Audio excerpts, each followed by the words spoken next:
Cheers, YouTube. Man, that's good. Tonight I'm going to be premiering my first episode of what hopefully becomes many episodes of my homebrew channel. I am a homebrewer, and I've been homebrewing for two or 3 years now. I don't really remember exact dates. Too many beers, right? The reason why I've decided to kick off this new series is because I am strictly a partial masher. I don't do just simply extract, and I don't do full grain, which, you know, I have my reasons, and some of them are that I like the comfort. One of the main reasons is I like the comfort of my kitchen. You know, I've got everything I need right here. I don't want to go out in my garage. It's cold. You know, it's really cold in my garage in January and February. I also don't, you know, to me it's easier to clean a bad boil over off of linoleum or my stove as opposed to concrete. I've never tried it, but I imagine it probably doesn't come up real easy. Of course, now I just realized you could probably sit down cardboard. Okay, so there's that. But this is just what I like to do. I mean, isn't that what it's about? It's about what personal preference and what you like to do. It's the same as beers. I mean, not everybody likes porters. Not everybody likes stouts. Not everybody likes IPAs. So it's the same. It's the same thing. I like partial mashing because I kind of get the best of both worlds. You know, I get the ease of doing a smaller 4-gallon boil, but also at the same time I get to experiment and push the envelope of different flavors. You know, because I basically, most of the time what I end up brewing with as far as my extract is I brew with something like this. This is Pilsen Light I'm probably going to butcher this pronunciation because I've never heard it, but I mean, I'm assuming it's just Breeze or Breeze. But you know, this is most of the time this is the base malt I use because it's light. So with the grains that I do in my mash, I can really change this. This isn't going to impart a whole lot of flavor. It's just going to help with the, get the sugar and get the gravity I need for when I add my yeast to ferment.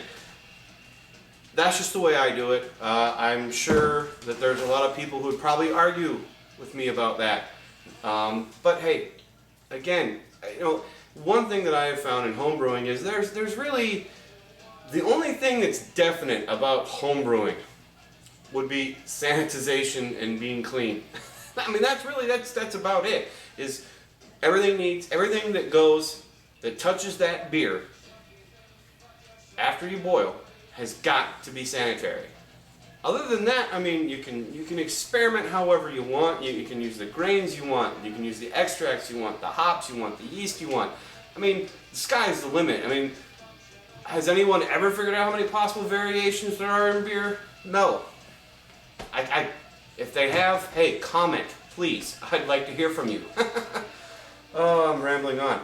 Anyway, so I thought that the way I would kick this off is by just talking about my equipment, my setup, and also obviously what we're going to brew, the recipe that I came up with. And you know, I might take a beating on this one too, but I don't use software. I don't use a computer program.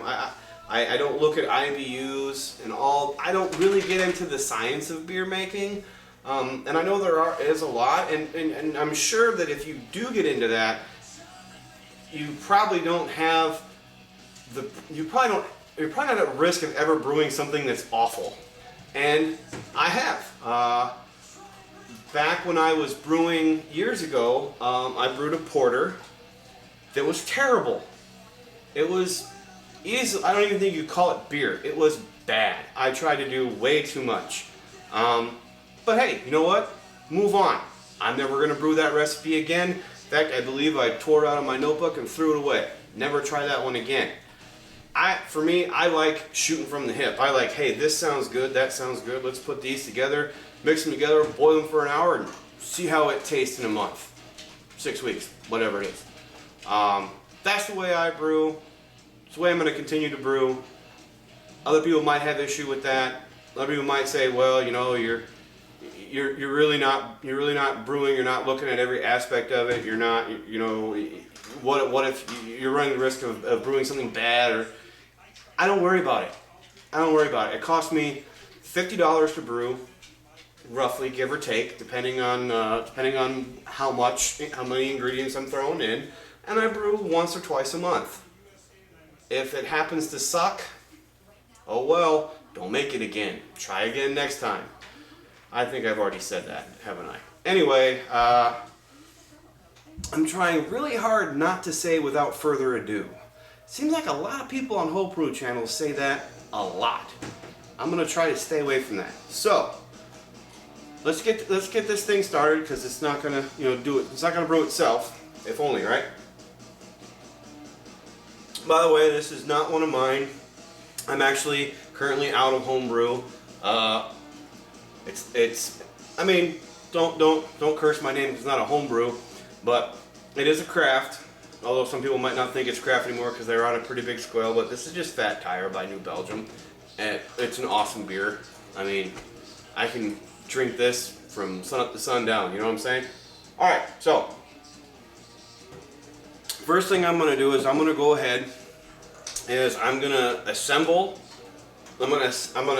my setup, and then I'll do close-ups and let you see how exactly it looks, and we'll go from there. Okay, so be back in a minute. Okay, welcome back. So what we have here is we have my hot liquor tank with Herms coil that sends wort down into the mash tun through this hose here, and through this little aerating spigot, fountain head, I don't know, I think it's got a bunch of different names. Then the wort, that's the mash tun right there, and then the wort travels through this hose here, and then is pumped. That's right. I am a partial masher that pumps his wort. I recirculate my wort. And the reason for this is because I really thought that was pretty cool. I'm always trying to get my beer as clear as I can, so anything that is going to help with that, I'm going to want to do. The only problem is to do this kind of a setup on a large all grain scale, it's just a little more money than I want to spend. So I thought, well, I could probably pull it off with you know, on my stove, partial mashing. It wasn't terribly hard. It cost a little bit of money, but in the end, it's well worth it. I've had great results off it. And yeah, so that's my setup. So what we're gonna do now is I'm gonna go ahead and fill these bad boys up with water and start getting them up to temp. When we come back, real quick, few seconds on doing that. All right. Okay, and we're back. So right now, just thought do a little bit of filler real quick while these two pots are going. You can see behind me that I have my mash tun and my hot liquor tank both heating up at the same time. Basically, I'm waiting for the mash tun to hit 170 degrees. That's my strike temp. And then I'll dough in the grains. And then from there, I found that I want to hit my hot liquor tank at about 160 degrees. 160 degrees seems to be the right temp for that Herms coil to keep the wort circulating at 155 degrees as it goes. I guess while we're doing that, we can talk about the recipe. So I'm going to be making an IPA. I'm going to grab my notes. Give me a sec. Okay, so I'm going to be making an IPA, and again, you know, I kind of touched on it earlier, but my recipes come out of my head. You know, more often than not, what I actually use, not to plug anybody, but I am a subscriber to Midwest Supplies, and I actually just I go through their, I don't know if you can see that, I go through their malt and hop section. And of course, there's also some good online tools too. I basically think about what kind of beer I want to make, and then I look at the grains associated with that style of beer, And then I also look at the hops. I look at, what do I want? Do I want like an earthy? Do I want an earthy flavor? Do I want spices? Do I want herbs? Do I want fruit, citrus? From the hops. What am I looking for? What kind of beer do I like? And when I came up with this particular recipe, this actually started out. This recipe, the malt, the grain bill is actually from a different brew that I do that a lot of people enjoy. A lot of people have told me it's really good. It's one of my favorites that I do. I named it Last Minute Brown Ale because years ago, the first time I brewed it, I realized that I hadn't ordered anything. I didn't know what I was going to brew, so I just went to a local brew shop from where I live and just pulled a bunch of grains, pulled some hops, and damn if it wasn't the best thing I'd ever brewed. And that's kind of where the whole idea of not getting too scientific with it and not, spending so much time agonizing over what to put in it came from. Was I realized, for me, I don't necessarily need to do all that. I can make a good beer without having to spend so much time and energy into what kind of grains to use, what kind of hops to use. Just shoot from the hip. That's what I've always done, and I've pretty much always had good results. I mean, like I said earlier, other than that porter that I make, I've always enjoyed the beer that I make, and I can't wait to see if I get flack for that, but whatever. It is what it is. Anyway, I do tangents and ramble. Sorry, it's gonna happen. So this is the recipe. The grain bill is obviously I'm doing 3 pounds of that Pilsen malt extract, and then I've done a pound of Cara Red, 1 pound of Cara Amber. I really like beers that look like this. I don't know why, but beers that have that reddish gold hue to it, and so I use a lot of Cara Red. I haven't really used a lot of Cara Amber, but I typically use a lot of Cara Red and a lot of honey malt. I like honey malt. And then continue the grain bill, 3 pounds of pale ale, and 3 pounds of Maris Otter. That's typically what I do. I do about 6 pounds of base malt since I'm cutting down my extract to only 3 pounds. I typically try to stick to 6 pounds of base malt. Sometimes I'll vary the varieties, but I like to stay right in that pocket, if you will. Now hops. Now this is hot. I don't even know if I mentioned this is Last Minute Brown IPA. I'm making an IPA. Not my favorite style of beer, but I have a friend who loves them. So if it turns out disgusting, I bet he'll drink it.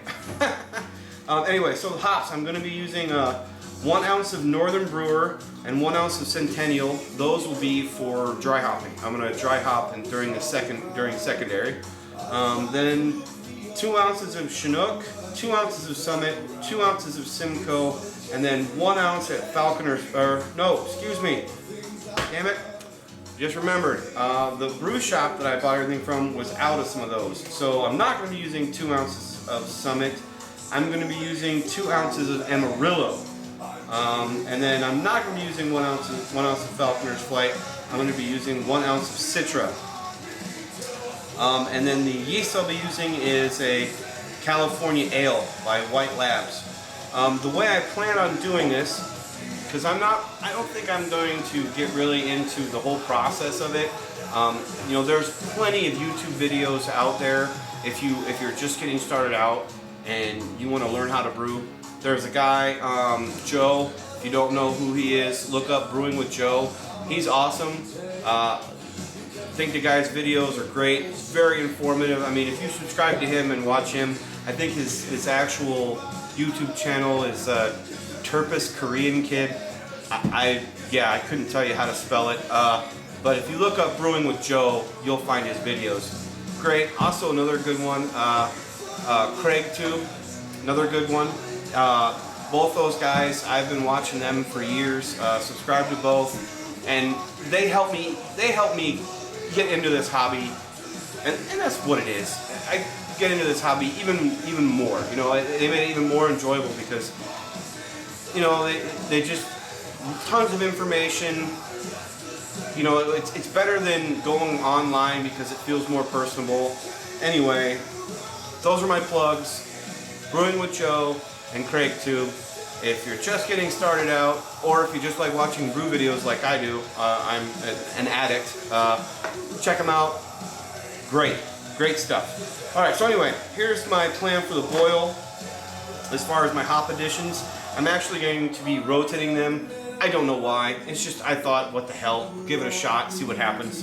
Again, that's my brewing style. I've said it, I don't know, you're probably going to get tired of me saying it. My brewing style is what the hell. Worst case scenario, you dump it down the drain, or you pawn it off on some family member that has screwed up taste buds that seems to like it, right? Alright, so at the boil at 60 minutes, I'm going to add 1 ounce of Chinook. Then after 10 minutes, I'm going to be adding an ounce of Amarillo. And after another 10 minutes, an ounce of Simcoe. 10 minutes after that, Chinook. 10 minutes after that, Amarillo. 10 minutes after that, Simcoe. And then the last 5 minutes, I'm going to add the Citra. And I'm also trying something new that I've never done before. Again, as a home brewer, you seem to be constantly learning. There's always something that you could be learning. And I'm going to try something different. I'm going to add my extract. I'm going to add my extract. I haven't decided if I'm going to add it right at flame out, or if I'm going to add it with about 15 minutes left in the boil. Some people say that you need to add it at 15 minutes because for sanitary reasons, and then other people are saying, well, the canning process is sanitary, so you don't need to worry about that. But I've heard, oh, excuse me, I've always added it right at boil, right after hot break. Excuse me, right after the hot break, I've added. I'm gonna try adding it a little bit later and see what happens. I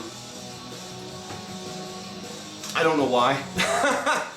Just because it's something different. I'm always wanting to try new things because there's so many different ways of doing things. There's so many different ingredients. There's no right way to homebrew, and that's the one thing that's one thing that I have found from doing this for years is there really is no right or wrong way. Do what works for you. The only thing that you can do wrong is not sanitizing. That's the only thing you can do wrong. I have my ways of sanitizing, keeping things clean. Haven't had a problem with infection yet. You know, fingers crossed on that one. Knock on wood. So anyway, so that's that, and we're just gonna keep waiting for our temps to come up. The mash is right at 130 degrees. The hot liquor tank is actually at 170, so I need to back off the heat there. Bring that back, but we've got plenty of time before I actually need the water in the hot liquor tank, so I'm not too worried about that. But anyway, we'll take a break. We'll let you to take a break because you don't want to sit here with me. I'm just gonna drink beer and wait for this mash temp to come up. All right, see you in a minute. Okay, we've reached our strike temp of 170 degrees. Now it's time to go in the grains. Go ahead and, oh, you know what? Almost forgot. I need to add a half tablespoon of stabilizer to make sure my pH stays right. So I'll go grab that. Or actually no, for this mash it's a half tablespoon. Half tablespoon. Okay. So here again, because this, in my mind, other guys might have different opinions, but in my mind, this doesn't have to be this little tablespoon that I just got out of my kitchen drawer doesn't need to be sterile because this water is going to eventually go into the brew kettle and be boiled. And the boil will take care of that. I don't know if maybe that's common knowledge and I'm sounding like a moron right now by bringing it up, but whatever. It is what it is. So now we'll start going in the grains. This is where it'd be nice to have an assistant because this is kind of the tough part, managing 8 pounds of grain and going slow while stirring. But we'll manage. So I just, you gotta avoid those dough balls. I like giving it a good fast stir. I don't know. I mean, I don't know if that's right or wrong, but help avoid those dough balls. Get that water moving. Probably going to have to stop and readjust because, again, trying to maneuver 8 pounds of grain into this water while stirring at the same time. There's probably better ways of doing it. And hey, you know, speaking of that, if there's anybody that can give me any ideas on a better way of getting this 8 pounds in there, I'm all ears. All ears. So here we go again. Back up and running. There we go. What I'd like, my next step to this system would probably maybe to be figure out how to fill from the bottom, because I hear if you fill you actually have your kettle full of the grains before the water, then you add the water from the bottom, you don't ever have to worry about dough balls. I'd like to check that out. I don't know if my little brew pump that I have can manage that, but maybe I'll try that out. That could be a cool video. See if that works.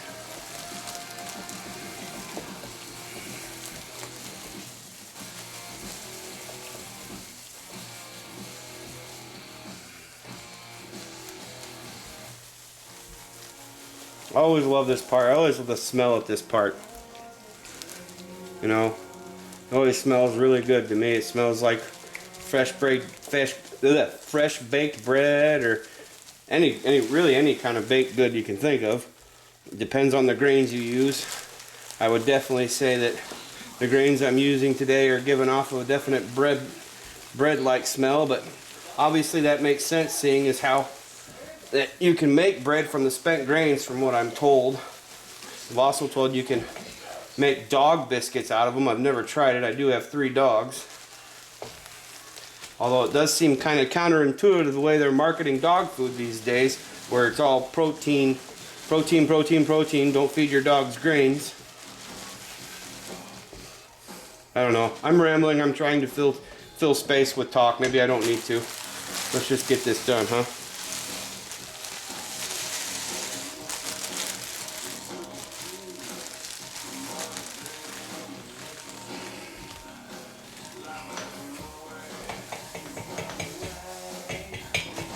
That was probably too fast, and I'm probably going to give myself, probably got dough balls to contend with, but that's okay. We'll get them.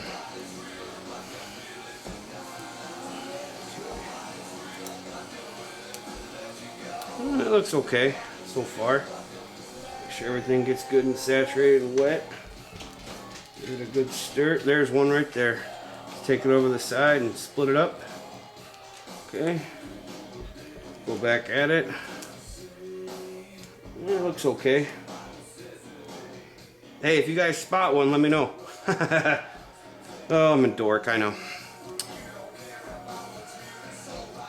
Okay, well, I'm gonna go ahead and set up for my recirc system. And while I do that, you guys take a break. Okay, and we're back. Took me a little longer than I was hoping to get back. Had some technical difficulties. You know, you make mistakes, right? And the mistake I made, I can't believe I'm admitting this because it's so stupid. I forgot to put my bazooka screen in my mash tun, so I was struggling to figure out why, oh why, I couldn't get any fluid to flow through there. The reason being is because the hole for that valve right there was clogged with hops. Fortunately, spur of the moment real quick, what I did is I emptied the grains from my mash tun to my brew kettle, rinsed the mash tun out real quick, reinstalled the bazooka screen, transferred back, and boom, now we're recircing. You can see that lovely wart going through there. It's awfully cloudy now, but over the course of the next hour, that will get clearer and clearer, which is kind of the whole point of doing the recirc. There's my pump. It's going back up this line here, into that fitting there, through the Hermes coil, back out, down through this tube. Ooh, I missed it. This tube, and then I'll go ahead and pop this up so you can see. But you can see I've got that nice fountain going, and that's just going to run for the next hour while we're doing our mash. And we'll go ahead and take a look at our temp. We are at 152. We need to come up a little bit, but it will. It's just because of that mistake I made. I didn't get this started soon enough. Shouldn't be too much of an issue. I'm not, like I said, I'm not really worried about all those things. Maybe I should be. I don't know. But anyway, so that's where we're at now. We are doing our mash, and we're going to mash for an hour. And our big goal right now is to get that temp up to 155. And yeah, so we'll see you soon. Just going to be a real quick excerpt. But if you can remember, or if you got a good image of how it was before, you can see just how clear. It's kind of hard with the you know, the braided hose, but still, I mean, you couldn't even see through it before, and now it's really cleared up, and it's a pretty color. You know, I'd call that a gold color. The lighting isn't so great for you guys. It looks more amber, but to me, it's more gold than amber. And then, you know, here I'll give you a shot of the fountain inside. I mean, you know, you got good foam going on in there and a good sprinkle, and our temp is, well, last time I checked it was on the money. Yeah, we're just above 154 degrees. So things are going well. We've got another, let's see, I just used my microwave as a timer. We've got another 36 minutes to go. And then we'll start emptying into the brew kettle and start the boil process. I'm gonna check in with you guys when I go to transfer from mash tun hot liquor tank down into the brew kettle. That'll be right there in that general area, if you will. And won't be the greatest shot, but I'll try to hold things up so you can see what I'm doing. Alright, well, see you then. Okay, we're back. The mash is done, and now we're gonna go to sparging and transferring to our brew kettle. This is where it gets a little tricky for me, because my system is kind of gravity and pump at the same time. So what I typically do is I'll have a sterilized, I use my sterilized measuring cup to catch any excess, to try to eliminate too much of a mess. So if you see too much of my butt or something like that because I'm bending over grabbing stuff, or you know, whatever, I apologize in advance because I'm sure no one wants to see that.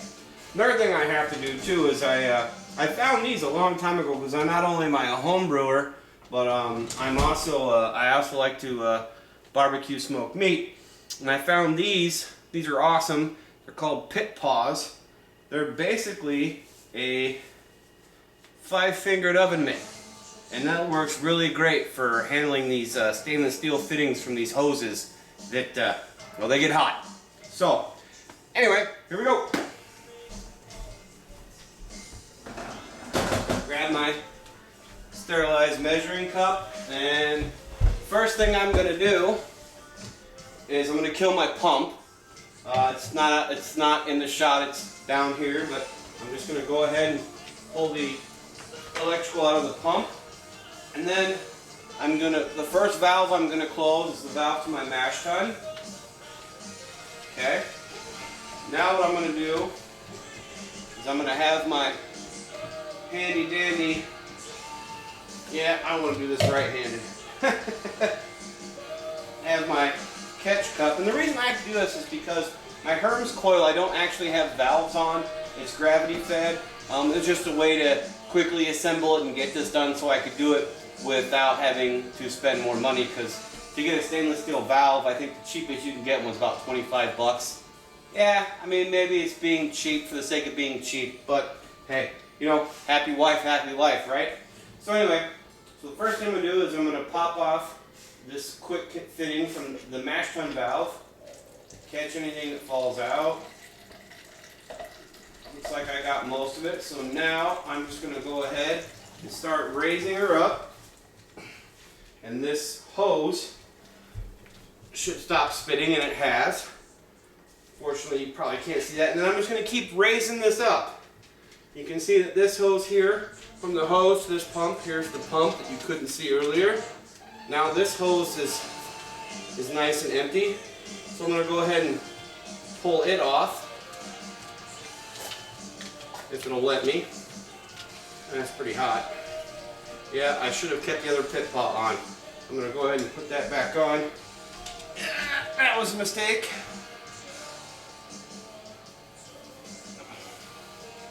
Okay, I'm going to go ahead and pull that off. You know, when I got enough hose here, I can go ahead and do it over my sink in case there's any spillage. I'm always trying to eliminate how much of a mess I make. Okay, done with that hose in the sink, done with it. Go ahead and raise this up higher. Again, gravity fed through the Hermes coil down into the mash tun. I should be done there. I'm going to go ahead and close the valve to the pump, excuse me, and I'm going to bring this back over to the sink. Pull that quick connect off. Look at that, no spillage. Hey, you know, maybe I'm starting to get a hang of this system. It's fairly new to me. So I'm going to go ahead and once again pull this hose up. For this, I will go ahead and grab my catch that I used earlier. Try to get it in here in case there's any mess due to this Hermes coil. Just a little bit. So I'm done with this hose. This hose can go back in the sink. Okay, and we're done there. Now we'll go ahead and throw this back right on top of the mash. You know, don't just dump it. Try to kind of sprinkle it so you don't disturb your grain bed. Okay. Now we should be done with this for the moment. Now, what I need to do, I need to switch. This is the gravity fed for the Hermes coil, but I need to go ahead and switch that to the valve for the water that I'm going to use, my sparge water that's in my hot liquor tank. Now the way I do this, because there is always hot wart trapped in the Hermes coil. I lose a little bit, but I don't worry about that too much because I actually heat more sparge water than I need to kind of make up for that. And I realize right now that my head's being cut off in the video. Hey, I'm not that pretty, so I don't think it's going to bother people too much if they can't see my face. So I know I said I was done with that, but I'm not. So I'm going to go ahead and disconnect this quick fitting. There's going to be obviously some dribble, but this is what I've come up with until I do spend a little more money to get valves. It's basically a plug. I'm going to go ahead and put this little plug on the bottom quick connect of that Hermes coil. That way I don't got any more dribble, any more spillage. So I'll go ahead and throw this back on top of the mash. It's probably not even worth doing, but hey, it's there, so why not, right? Okay, so go ahead and now we're done with all those hoses and that catch. Now I'm just going to take my mash tun and line it up. And that same hose I used for the recirculating mash, I'm going to use for the sparge.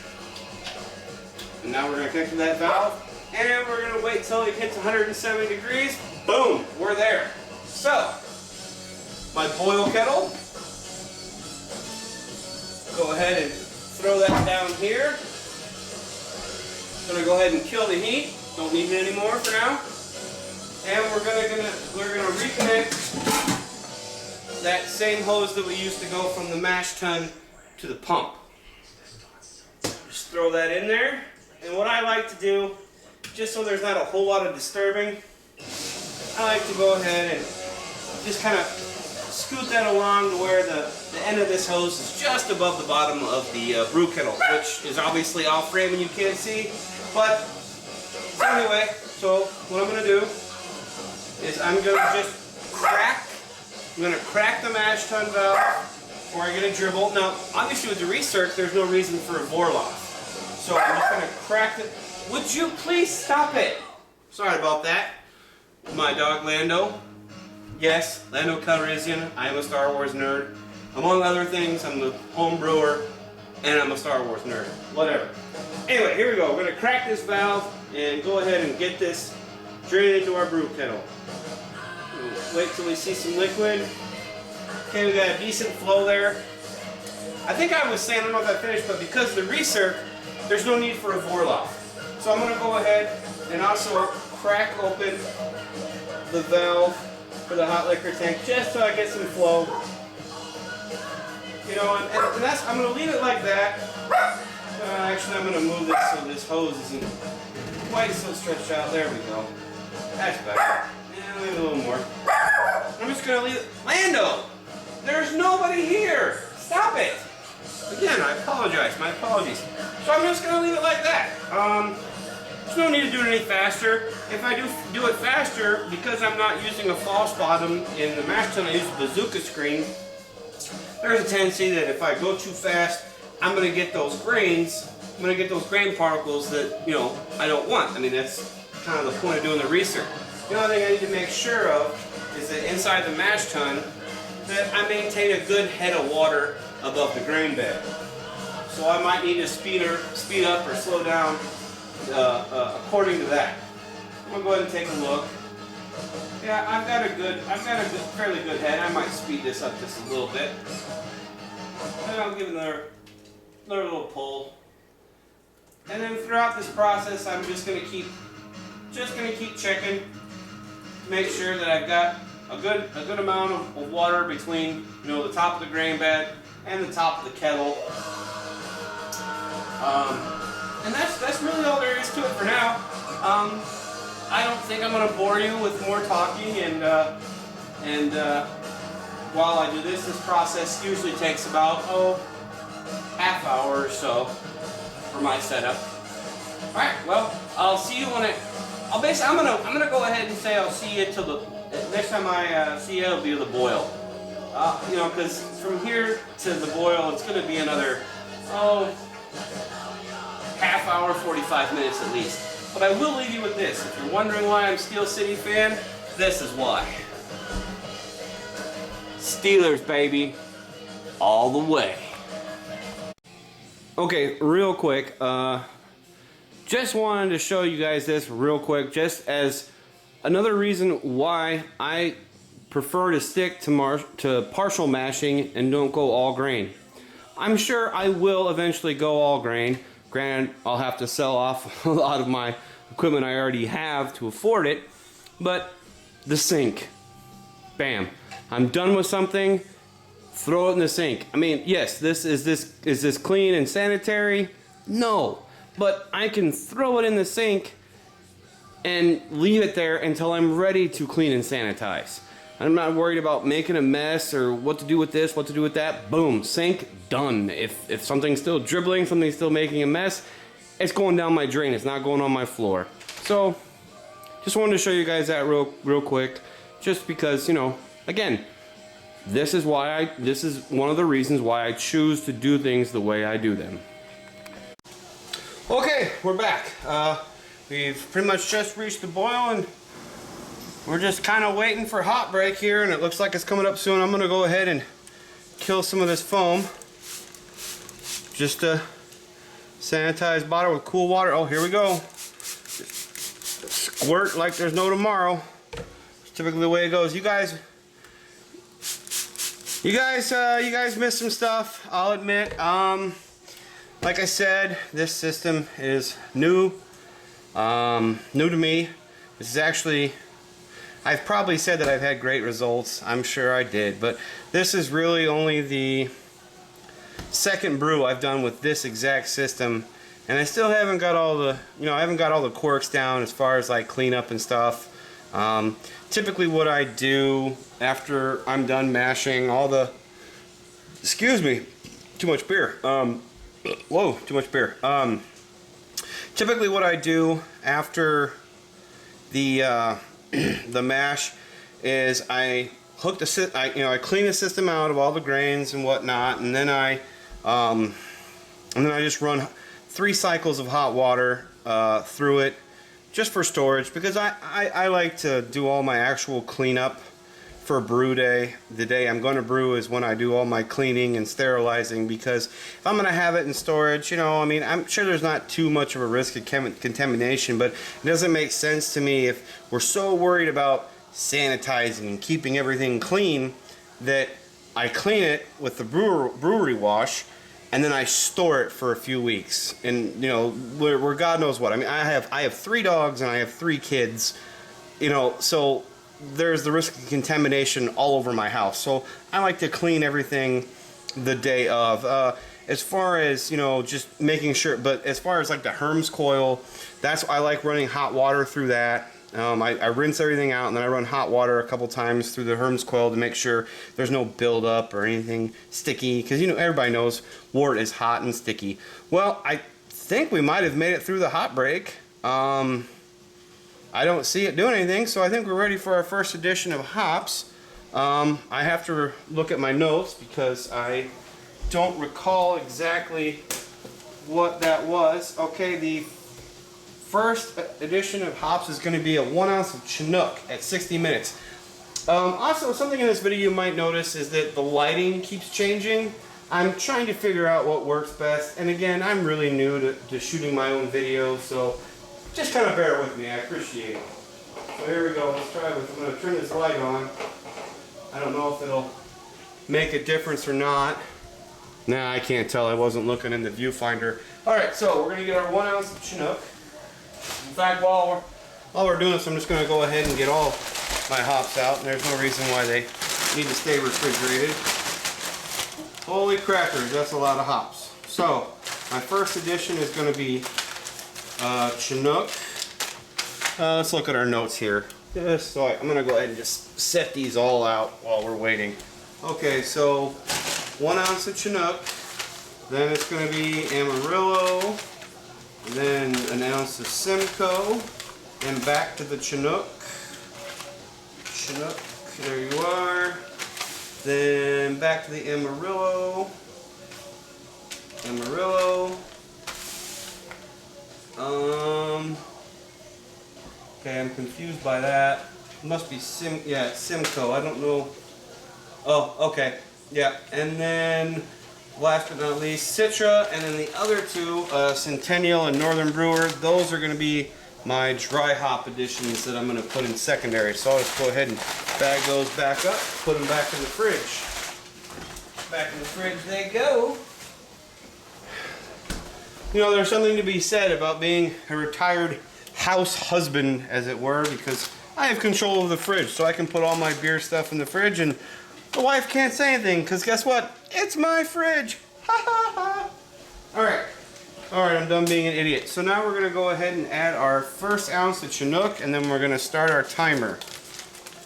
Alright, here we go. Chinook. And see this? Oh, I wish there was smell-o-vision. See, for me, this is the best part. The malt smell is nice, but for me, the hops. I love the hops. The hops smell terrific. And I think most brewers feel the same way, but almost without question, all non-brewers hate the smell of hops. My wife can't stand it. Me, I freaking love it. I think they smell awesome. I have yet to put a hop addition in that I wasn't like, man, that smells good. That's some good smelling stuff. All right, well, go ahead and start our timer for 60 minutes. And I'm going to go ahead and start another, and then at 50 minutes we're going to go ahead and add our next addition of hops. So yeah, I'm going to be adding hops every 10 minutes throughout the boil. I don't think I'm going to go ahead and show that. I don't really see the point. I think what we'll do is we'll skip and wait till the last addition of hops and the Whirlflock tablet, and we'll go from there. Okay? Well, we'll see you in about an hour. Hey everybody. So we're at 23 minutes left of the boil. About to come up on the last Amarillo edition. And this little guy decided to jump in my lap, and I thought I'd introduce you to him. This is Chewy. We have 3 dogs. Chewy, Solo, and Lando. Yes, we are Star Wars geeks. This is little Chewbacca. And now there's one thing, and I might take some heat on this, and frankly, I don't give a shit. Chewbacca here, Chewie here, is without a doubt the world's foremost connoisseur of good beer. Now, I don't sit there and feed him drink after drink after drink of beer, but if I have a mug of beer and I leave it on the coffee table or in the cup holder that's integrated to our couch, Chewy here, if I leave it unattended, which happens, Chewy here tends to help himself. And I will say that this dog has a aficionado's palate. I mean, seriously, if I leave like Coors Light, Bud Light, Miller Light, or any of the heavy versions of that beer, or any of the big beers, any of the just like Busch, or any of those beers that are cheap and you can get a large amount for whatever, will not drink them. It is amazing. Without a doubt, his favorite beer is Guinness. I mean, that's my favorite beer. It's amazing. He is my dog. I mean, there's no doubt. This is my dog. Because I have actually, there's been more than on one occasion where I wasn't thinking, and I left a pint of Guinness sitting on the coffee table, or in the cup holder that's in our couch. I come back, he is going to town on it. It is ridiculous. But again, if I drink one of the big three, or if I drink a Bud Light or a Coors Light, because I'm a Coors guy when it comes to cheap beer, I leave a Coors Light unattended, I don't gotta worry about it. He won't drink it. This dog, I'm sorry, but this dog right here, say hi, Chewy. Come on, don't be shy. This dog right here, he will let you know if your beer is good. Let you know. And again, that one home brew that I made that sucked, wouldn't touch it. Would not touch it. But every other home brew I've ever made, and hey, you can call us bragging if you want, I really don't care. Every other home brew I've made, I can't leave the room. Can't leave the room. He'll have it gone before I get back. But see, to me, that doesn't say anything about my skills. That says something about homebrew. Homebrew in general. Homebrew in general is way better than anything you're gonna buy almost anything you're gonna buy in the store. You gotta get out of the frame because I gotta get ready for my next hop edition. So I'm gonna add some hops and we'll be back. And I realized that I'm gonna come back. I know I said I was gonna come back to the last hop edition, but I'm gonna come back at the 15-minute mark, which is in about 4 minutes now that I'm taking too much time, for the extract edition. Alright, see you then. Alright, so we're back and it's time for the extract edition. We're at about 15 minutes left in the boil. And, if you are watching this and you've never brewed before, remember, when adding extract, go slow and stir the heck out of it. The last thing you want is that heavy liquid hitting the bottom of your pot, because it will scorch. Now when it scorches, you don't want that flavor in your beer, trust me. So I'm just gonna stir and stir and stir and slowly pour this in. The added benefit of adding this so late is it's gonna add to the volume of my concentrated wort and cut down on how much I'm going to dilute it. It'd be nice if I could get this back up to 4 gallons. That way I'm only adding a gallon of water. Because obviously the more of your boil that goes into your fermenter, the more flavor, less dilute it's going to be.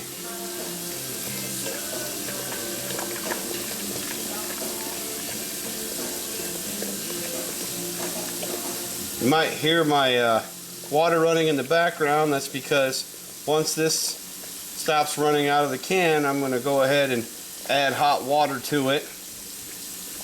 Get every last little bit that I can out of this, and then at the same time add a little bit more to the boil. Just about there. Yep, we're totally inverted and we got a small stream, so I'm going to go ahead and do that with it. I don't know if you can see that or not. Hopefully I'm not blocking the camera too much. Okay, keep stirring, stirring, stirring. Let that sit. Now I'm going to go over and add my hot water.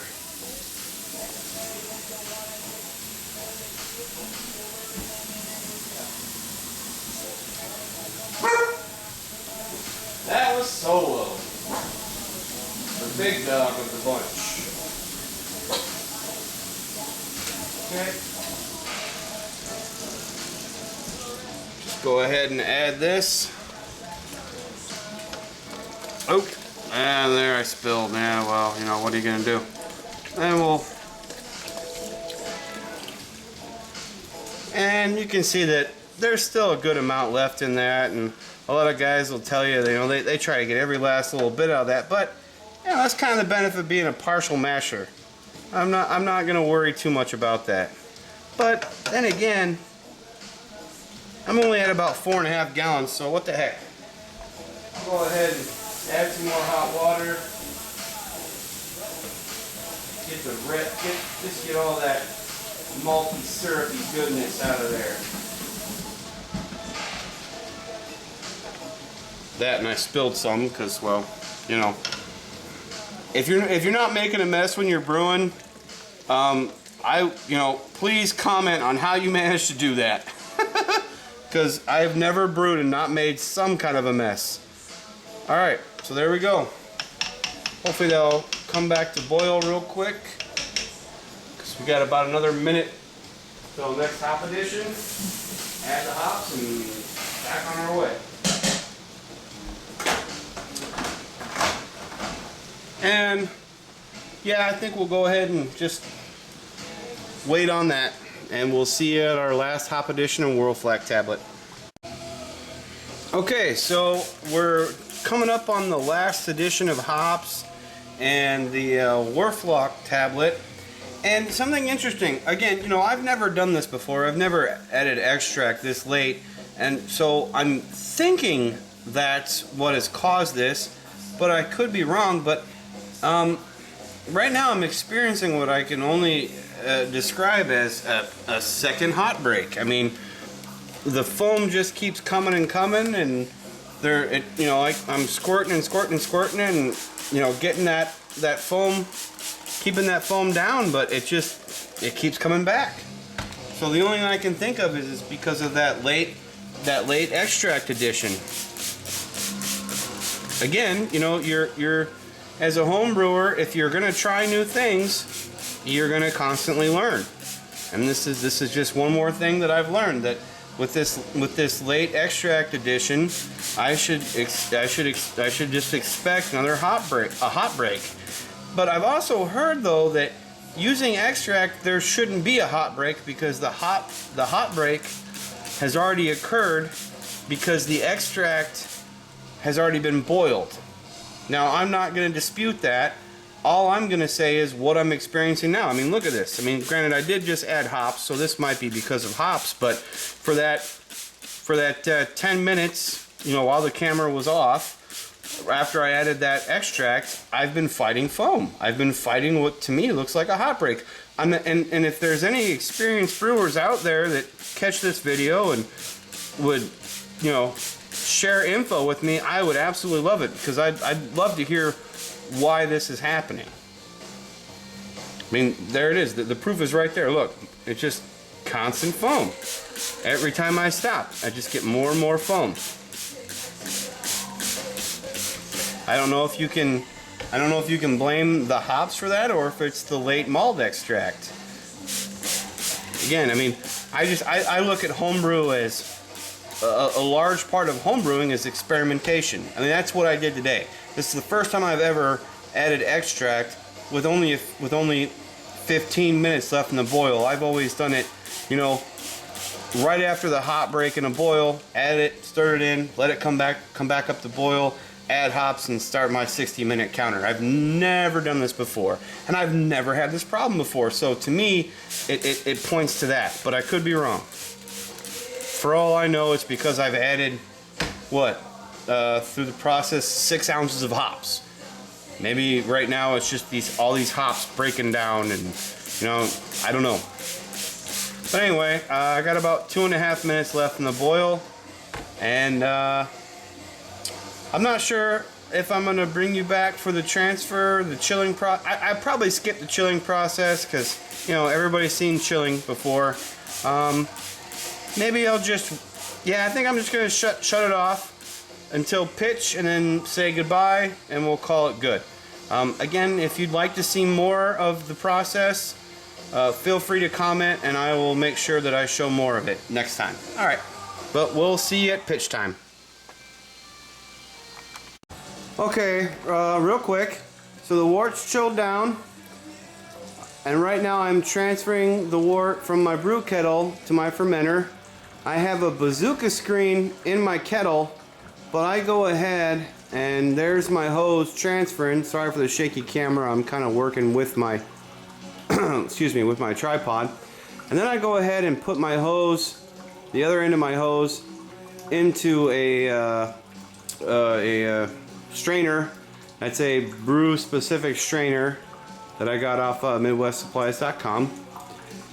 It's a slow process, but I figure I'm okay with that because I want to limit, you know, obviously I want to limit the amount of boiled hops and hot break and cold break that go into my fermenter. So if I've got to sit here and watch this thing drain, you know, at a slow pace for 20-30 minutes, so be it. I mean, I've heard of guys, you know, naturally cooling their wort down over the process of a night before pitching the yeast. So, you know, 20-30 minute transfer shouldn't hurt anything.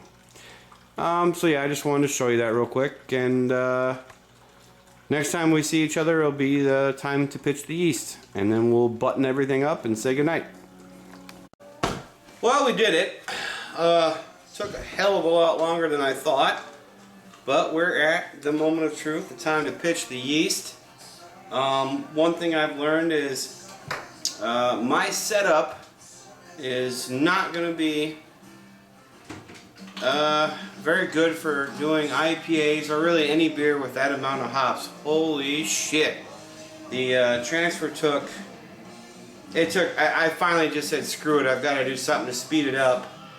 Basically what it amounts to is that I have a bazooka filter in my kettle, and there were so many hops that it clogged it with like in minutes, and I was trying to hold off as much as I could to use like a spoon to scrape off the sides, because then what ends up happening is the hops just get pushed through that and then go into the brew.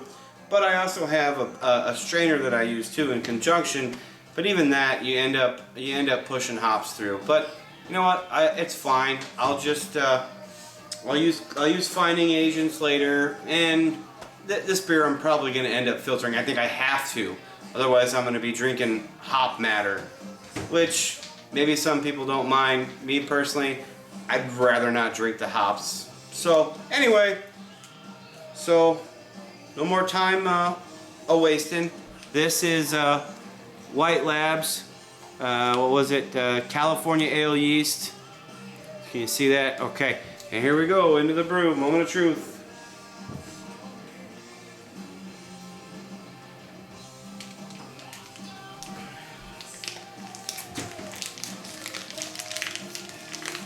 Make sure you get all that yeasty goodness in there.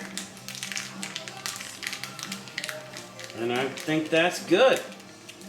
Now we'll just add our lid. I always like to make sure I line it up with the handle so it's not in the way of the handle. Should be good right there. Pop her on. Okay. And add our airlock.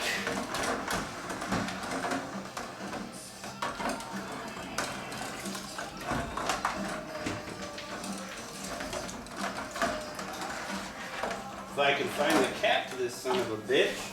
There it is. I think a lot of guys do, but I use I just go ahead and use Star Sand as the fluid in my airlock. That way there's just, nothing to worry about. Everything's sanitary, everything's clean. One thing you'll notice and I just realized, I forgot to do a hydrometer reading. But thing is, I don't care. I mean, really, the only point for me to do a hydrometer reading for me is to measure the amount of alcohol. I do 2 weeks in primary, I do 2 weeks in secondary, 2 weeks in the keg before drinking. That's what I do. It works for me. I haven't had any problems. If I drink too much of it, I get drunk. What else is there? So anyway, I'm going to go ahead and cut the tape here, and then I'm going to take this down to where I store all my brews for fermentation, and then I'm going to go ahead and come back at you with the, I guess a closing, if you will. Alright, we'll see you soon. Alright, well, we did it. I think I gotta admit, it wasn't the smoothest brew day. Learning something, like I said, you're always learning. I'm always coming up with new methods, just to try to keep things smooth and work through them. And the problem is I'm always not only doing new methods, but I'm also constantly changing my equipment. This is only the second brew I've done on this equipment. For taking that into account, I think it actually went pretty well. I made a few mistakes that could have been avoided, just dumb. Like, for instance, the forgetting to take a hydrometer reading, which I went ahead and did anyway. I really don't know if it'll hurt anything that I've already pitched the yeast. I mean, everything was sanitary and clean, so I just went ahead and put the sample that I took back into the fermenter. I've heard people say that's a no-no, but we'll see. The interesting thing is, though, is it came out to 1.07, which seemed a tad, I don't know if I should say high or low. Like I said, I haven't, I know what I'm doing. I know it might not seem like it. I know what I'm doing, but as far as like the I guess the terminology, like whether 1.07 is high compared to 1.06, I don't know what you'd say, which one is high or low. Again, comments down there, help me out, inform me, educate me. Always wanting to learn more. But I thought the 1.07 was a little off. I typically with this process, it seems to be pretty much on the money. 1.06 is what I get for the initial hydrometer reading on all my brews, no matter what malts I use or what extract I use. It's pretty much 1.06. And I